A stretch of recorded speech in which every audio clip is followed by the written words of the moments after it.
Merci Louis-Philippe, ça me fait vraiment plaisir d'être ici avec vous aujourd'hui. C'est le fun de voir à quel point nous sommes nombreux, donc franchement c'est très enthousiasmant pour la suite.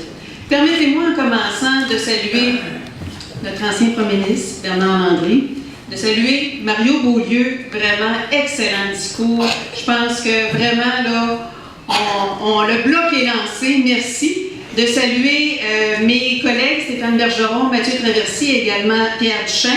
De saluer les candidats déjà investis du bloc, Michel Boudria, Denis Trudel, Yves Lessard. Félicitations. De saluer les autres qui s'en viennent. Bravo.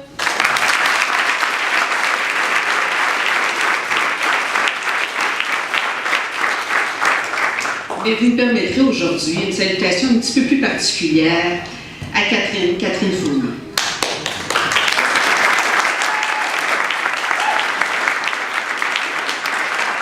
Catherine Fournier, diplômée en économie, une femme impliquée, une femme pleine d'énergie, d'enthousiasme.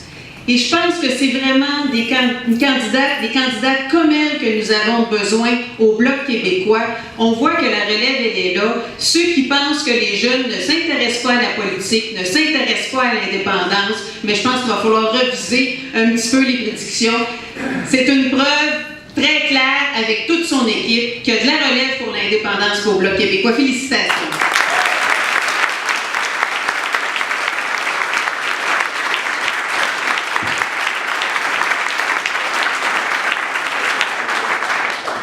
J'ai eu l'occasion aussi de rencontrer Catherine lors d'une mission en Écosse.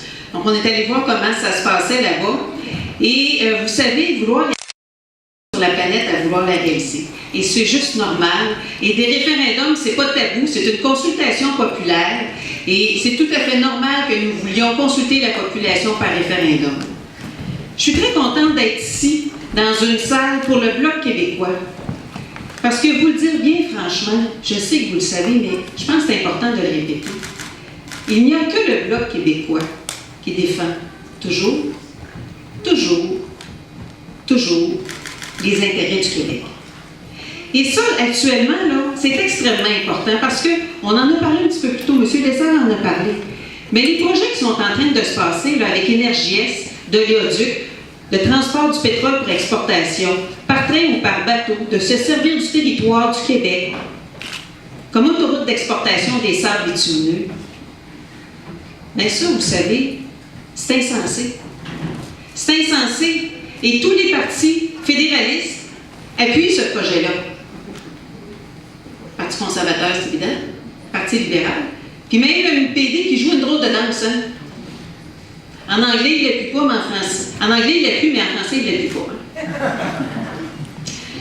Et Énergie-Est, vous savez, ils ont déposé quarantaine de milliers de pages, presque juste en anglais. Ça, c'est pas tellement de respect pour le Québec. Et il n'y a que le Bloc québécois qui nous défend. Et vous savez, de refuser ce projet-là, il n'y a pas juste le Québec qui refuse. Les États-Unis.